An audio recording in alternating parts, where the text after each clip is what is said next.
So welcome back to another edition of the Bogey Boys podcast coming from our YouTube channel. In this episode, we're going to talk all about the Saudi Golf League. Is it dead? Is it just coming of age? Like, what is going on? And who's going to be playing in it? Who is actually going to be playing in it, though? So we've heard a lot from the players, which, it's news to my ears that I've been asking that for weeks, haven't I, Kev? So we have. We're going to have a good discussion about it and give our views and see what we think. We hope you enjoy it. We hope you do. The world of golf has gone just a bit mad over the Saudi League. That's all I've got, really. It's crazy, isn't it? One of the articles that I looked into and read was about the Player Advisory Council met. They have I don't know whether they have meetings every month, but I know they had one prior to the Genesis Invitational. I was surprised to see that how many of the active tour players are actually on the council as well.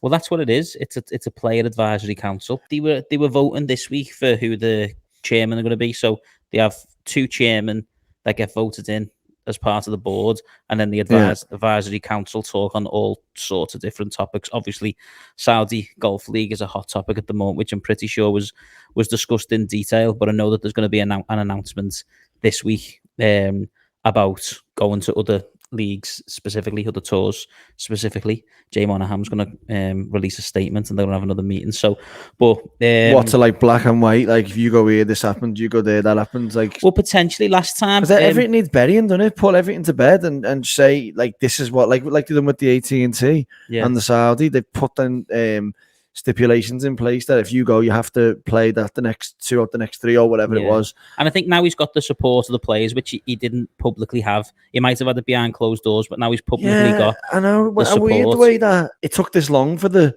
players to sort of all come out and start saying it. We've been crying out for it for weeks, haven't we? No, we have. Pick a tour, but then you also look at it from perspective. Pick a tour, any tour. But it's interesting. So obviously, Charlie Hoffman was in attendance because he's part of the advisory council, and supposedly they don't really release much that comes out, but certain people say certain things to news articles to give them a bit to go off, and he supposedly stood up and apologised to everyone for his posts that he done in the waste management, over his rule, and you wonder why people are going to different tours and stuff. So you got to give credit where credit's due. He's wrong, and he's stood I want to see it, mate. Yeah, you do want to see it. I'd love to see that, Anyone taking a piss out of him? To come out and publicly apologise for his sexual behaviours, didn't he? Like, it's different, no? I know it is a bit different, but like, I'd love to see someone like that squirm around. It'd be gold, wouldn't it? Yeah. What they did say about the Saudi Golf League and obviously going to other tours is that obviously there comes a time and a place where you just got to trust your product. And if your product's good enough, then why would they go anywhere else? Well, that's it. That's exactly like I was saying with the UFC. Like, the way they've got, boxing's got all them different divisions, hasn't it? UFC's got one, and like, really all these other divisions have popped up now, and like, you want to be the champ, you want to win in the UFC, which is you want to win on the PGA Tour. Yeah. Do you know what I mean? Exactly. And we'll come on to the comments later when we talk in more detail about the Saudi. But one thing there's a couple of pieces of news that I wanted to take from the advisory council meeting that was discussed. So the first one is that Peter Malnati and Webb Simpson, they become the player advisory co-chairman for 2022, and that's a 2-year cycle. So they're replacing James Hahn and Kevin Kistner, who've had it the last 2 years. Right. And every year somebody else, another 2 come in. So Rory McIlroy and Charlie Hoffman are the other 2. So Charlie Hoffman's actually one of the co-chairman on the board, and he's coming out with them statements, which is quite ironic, isn't it? Is that like jury duty, like you'd have to do it, or what is that like? Well, what happens is you get voted in by the players that are on the advisory. So the way it works is you've got, at the moment, you've got Cantley, Casey, and this is in alphabetical order again before you start. Cantley, Casey, Cook, Joel Damon, Higgs, Horschel, Knox, Koepka, Justin Lower, McDowell, McNeely, Trey Mullinex, John Rahm, and Will Zalatoris. So they make up the advisory council, and obviously they will consult on different topics. And then it's down to the director board members, which there's 4 of them at the moment. There's the Malnati, Webb Simpson, Hoffman, and McIlroy, and they'll obviously have further discussions and take them initial discussions further with the commissioner. Yeah. So one of the other topics of discussion was about having an off season for the players and trialing new events. So, do you know when the FedEx finishes and then before the Century tournament starts, you've got a number of events there, haven't you? Yeah. In sort of the fall season. So they were talking about including looking at experimenting different tournament formats. And Oh, so the obviously the Saudi has made a little made a difference. Yeah. So one of the ones that was discussed was including a model similar to the college system, where you'd feature 6-man teams with only a certain number of scores included. Like, do they listen to our podcast? I was just about to say, like, do they listen to our podcast? They or must what? do, yeah. That's what I said last week about the teams, isn't it? Yeah. That's what is up with them? Yeah, there's somebody listening. There's a spy. So there's plenty going on, obviously, and what we'll come on to when we talk about the Saudi Golf League and have a good chat about what people have said. One thing that is clear is that, and I know Phil Mickelson said this as well, about gaining leverage to make the tour make a decision. What's happened, whether it's for good of the sport, bad of the sport, good press, bad press, whatever. One thing's for sure is that they've made the tour listen and change. Yeah, well, that's it. Yeah, but they have. And if that was ultimately what the idea of doing this was, then it's worked. Yeah, it was just a bit of a round the houses way to do it, and it's how much you tarnish your own reputation by how far you go with it as well. Yeah, which we'll come on to soon. But that's it. But the only other little bit of just going off that subject, a little bit of funny one. I was sitting there watching the golf, and my girlfriend says to me, "What's a violent follow through?" And I was like, "It's obviously when you like fart a bit hard, isn't it?"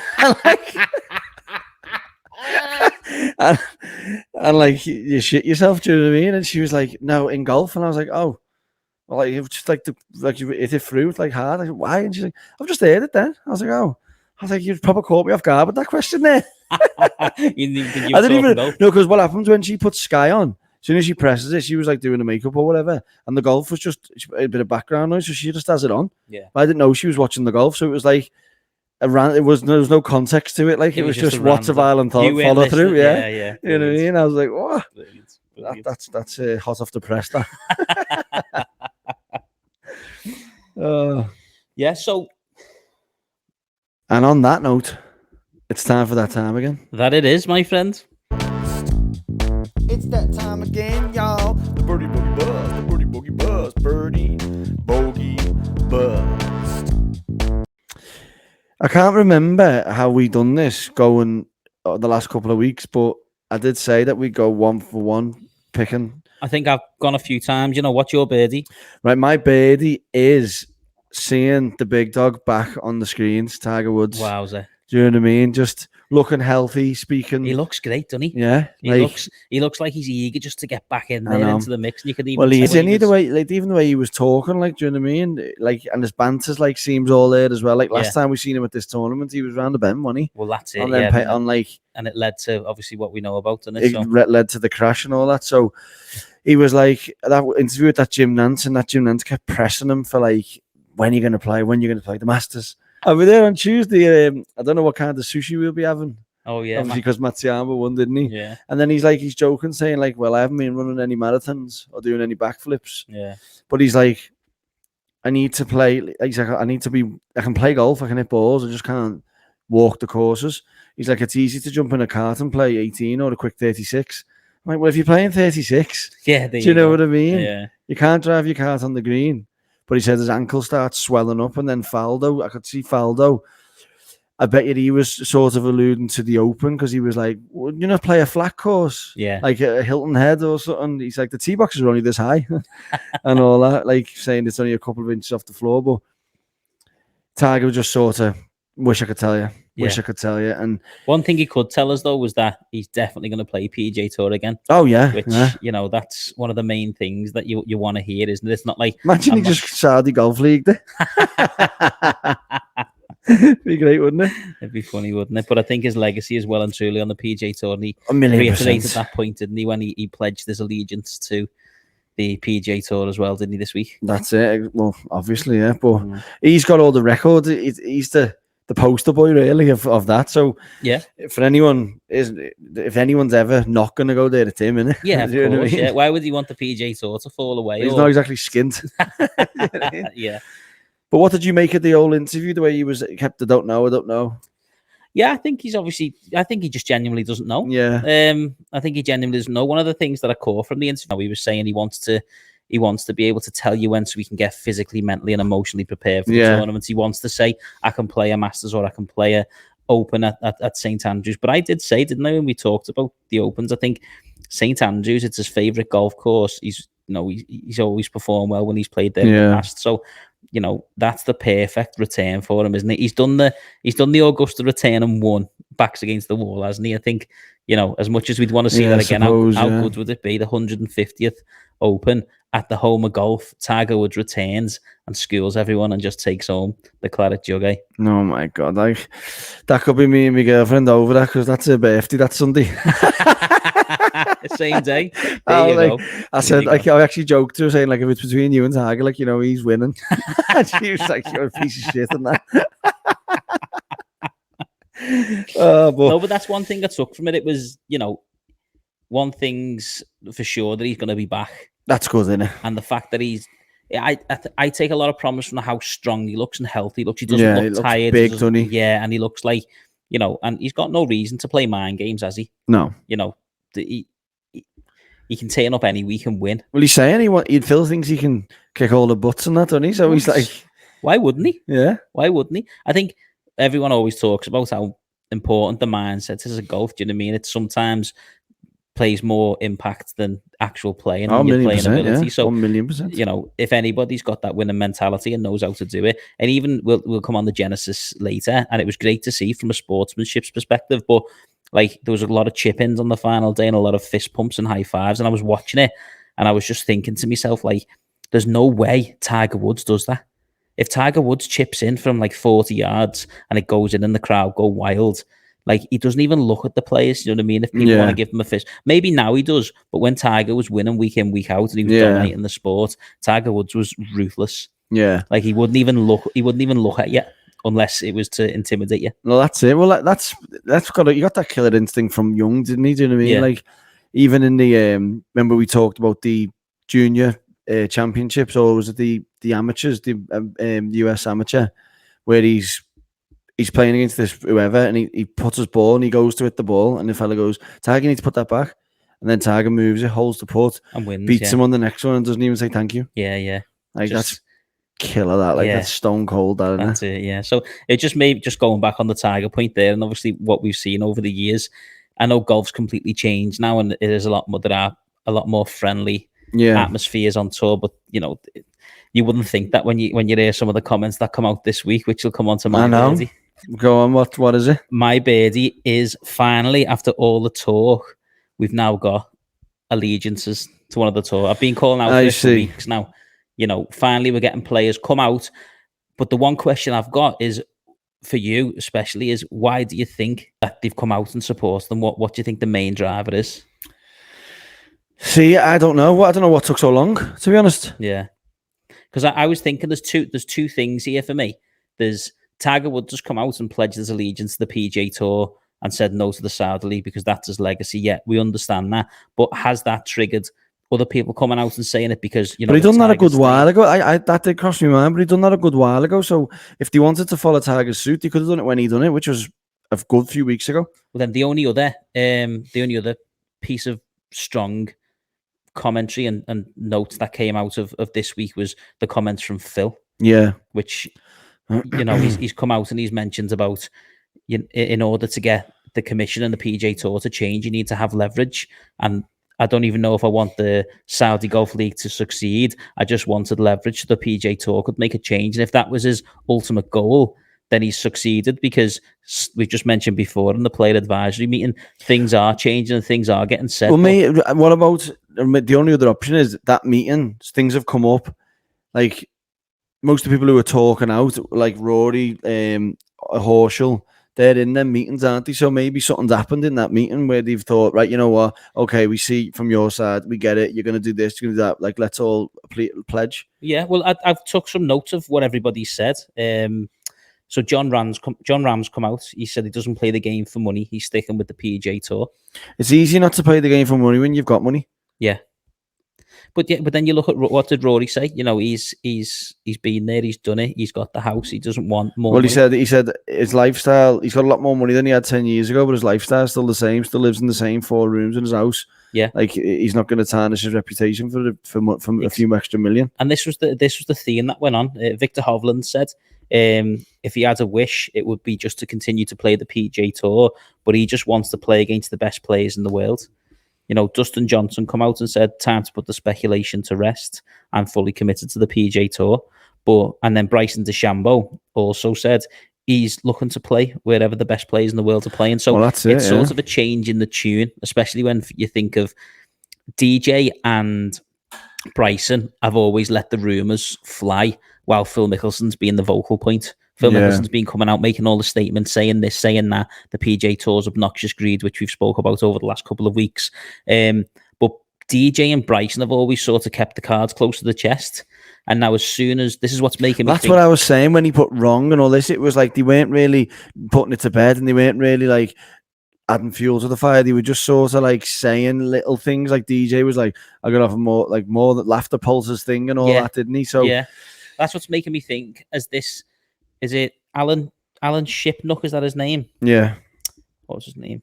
Yeah, Alan Shipnuck released some comments that Phil had said a couple of months back. It was not an autobiography. It was like a something biography. Yeah, that he done with like a write up on Phil's, like an exactly. Sort of and some of the comments that come out of that, it makes you wonder, because Phil came out and he mentioned that, you know, I've recruited 3 players to come over to the league with you, and you think to yourself, so what conversations has he had with those players to recruit them and get them over? There was also something to do with the legal team, which has helped get the Saudi Golf League to the that is my bogey though. Mickelson's comments, they made no sense. Yeah, that was my whole point, was like, I love Mickelson.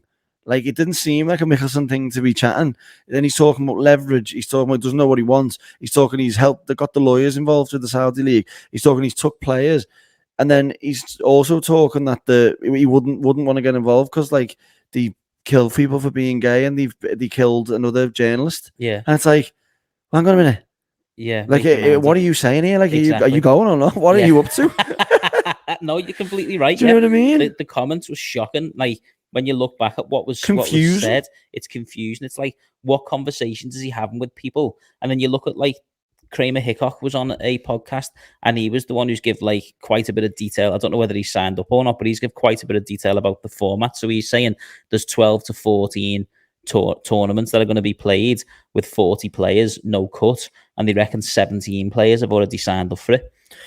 Well, if you think about it, so it's not going away, is what I'm saying. No, it's going nowhere. That's what I mean. As much as things like that, sort of money and power, they don't go away. But you've got to look at like the when you look at the players who've come out and mentioned something you've said with what we said, what Rory said before, and when we talk about Phil's comments in particular, as much as people have come out and pledged their allegiance to the tour, other players have come out and criticised Phil's comments. Now, you talk about Phil comments is your bogey, that's my bogey too.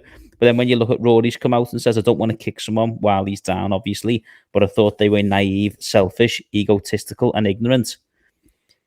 Like, Phil's very, like, I'm not, like, I don't know him personally at all, but what I've seen of him and what I've heard in interviews, like, he's quite, like, spiritual, and, like, he always talks about meditation and different things like that. So he wears his heart on his sleeve. Yeah, you learn to, in them sort of practices, like when we had Marcus Hiddlekid on last week, you learn to take the ego and the self out of all that. So I don't understand where egotistical is the wrong word, I feel. Yeah, but then you're also...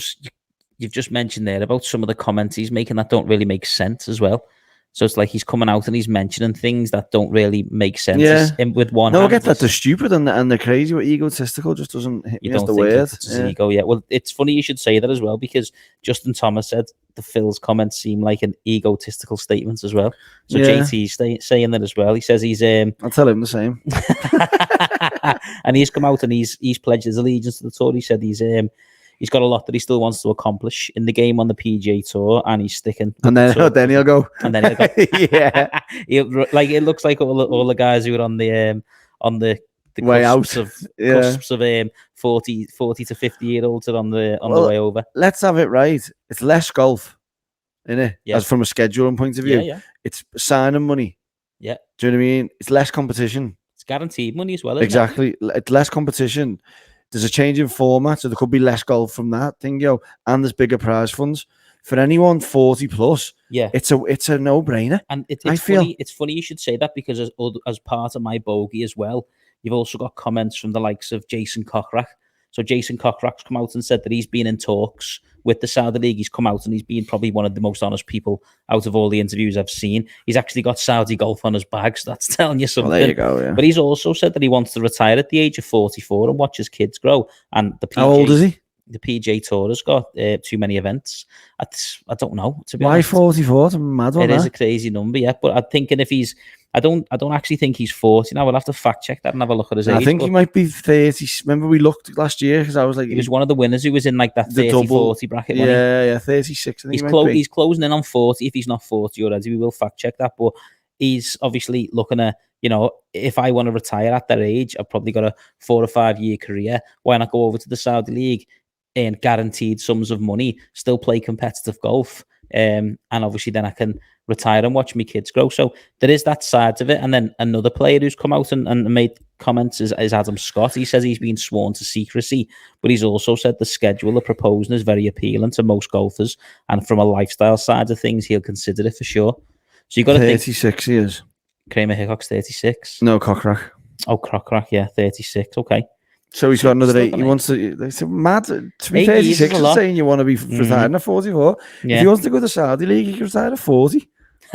37. Yeah. 37, yeah, in the 12 months. But one thing that comes from the whole of this Saudi Golf League is the fact that it's not dead. It's not going away. If you take what Kramer Hickok said, then, there's potentially 17 of the 40 players already signed up, and potentially big names as well. And you've got to consider, like, if you were to look at, okay, so the top players in the world have said, no, yeah, we get that. Even this week showed why the top 10 players in the world should be playing events of the PGA Tour every week, because it was an unbelievable watch. Yeah, of course. And was it 5 of the top 10? Yeah, 5 of the 10. Yeah, that's what I was going to talk about. Exactly. 5 of the world's top 10 were in the top 10 this week. Exactly. So it shows what you want. And their age as well. What are they? 23, 24, 25, whatever. But that shows that the PGA Tour is unbelievably strong, unbelievably competitive, and it's going to continue to thrive. But then you look at players who are potentially probably outside the top 40, 50 in the world. They're not getting to play in the players. They're not getting to play in the WGCs.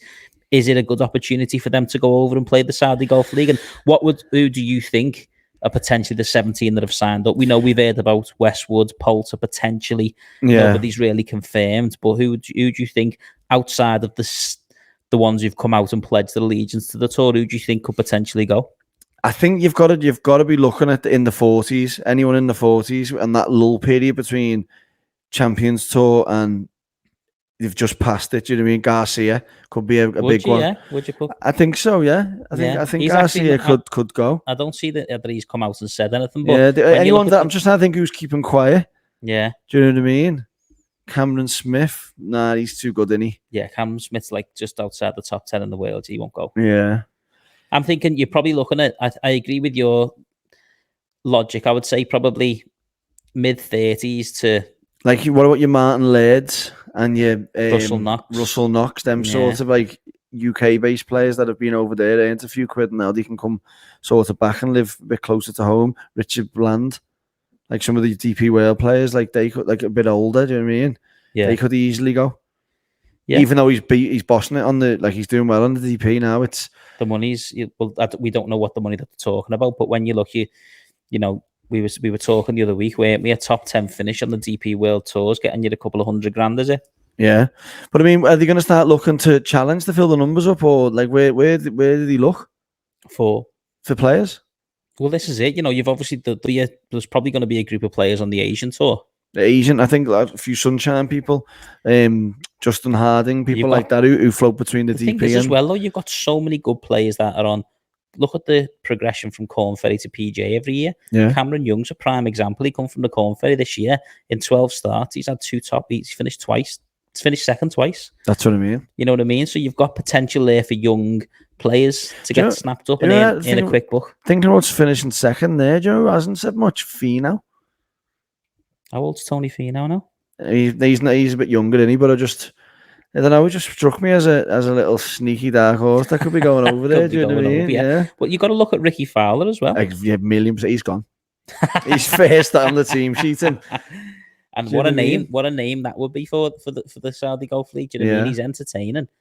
you know, he made the cut this week. All right, he hasn't been performing well over the last 2 years, but you know, What's Spieth chatting? Spieth won't go. No, he won't go. What?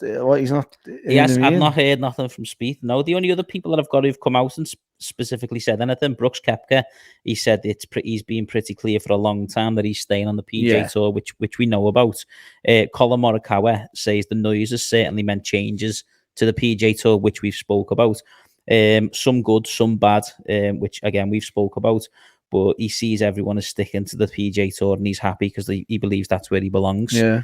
And then Pat Perez as well. He said he backs the way Tiger's approaching it. He said Tiger's my guy, and although we're the same age, I idolise him. What Tiger says is pretty much gold. That's it, though, isn't it? Yeah. I think that, if you look at the world top 30 to 40 there, you've got like Matty Wolf. Obviously, he's young, but he's like, he won't go. I'm just saying, like, these are the players. You've got Matty Wolf, Webb Simpson, Thomas Peters, Leishman, Kistner, Henley, Westwood, Mickelson, Tommy, Rose, Seamus Power, Cameron Tringale, Harold Varner, Garcia Lowry. They're all potentials, I really do believe that. Justin Rose. Mixed bag, some on the way down, like. Yeah. Yeah, and I suppose it's taking your opportunity while you can. You know, if the opportunity's there for you to go over to this league, Tommy could. He's got unfinished business on tour though, and he's never won on the PGA I know Tour. He has, but I'm just saying, like you just don't know, do you, these days? Yeah. There's 17 people out there, and they're all going to be within the top 100 players, aren't they? We've got a couple of weeks to wait because I think potentially what they've said is that they're going to do the announcement at the week of the players. Right. Who did the thing you said that? That's the rumor mill, yeah. Right. I don't know who's physically come out and said that, but the rumor mill is that there's going to be an announcement the week of the Players Championship. Right, okay. So there's potentially an announcement this week from PGA Commissioner, who's obviously being taken his time. I think he's in a real strong position now because he's being backed to the hilt by the best players on the tour. Yeah. So I think once some of them start going, they all start going, and even players who are just outside as well. Even Harry Higgs, he turned around and said, "Nobody's contacted me, but I just want to make it be known that I am pledging my allegiance to the PGA Tour." He's an absolute whopper, isn't he? Yeah. What about Jason Day? Not here to peep out of Jason Day. No. Do you know what I mean? Yeah, nothing. Unless he said something in the past that we've missed. Not over these last couple of weeks. I don't know. Did he mention something when he was challenging the last? No, he hasn't. I don't think he's actually said anything. But I'm just sort of thinking, like, I'm just. Yeah. Do you know what I mean? Well, I think one thing that Adam Scott made clear, like I said before, was that the lifestyle suits him. That's what I was thinking about Day, because he's Australian as well. But he's also come out and mentioned that he's probably only got 6 or 7 competitive rounds in him. And if they're looking at this being 12 to 14 rounds, that's exactly it. Like, it might suit him to the ground. So if you're looking at the players that you've mentioned there and you put them all into a league, all right, the top players in the world, of course you'd watch it, yeah. Do you know what I mean? Well, we'd go as well, because there's potentially talk about it being in the UK. So it's perfect for us to go and watch the best players in the world more often. We only really get a couple of opportunities, don't we? The Scottish Open, the Rolex events, the Open. So plenty more to come.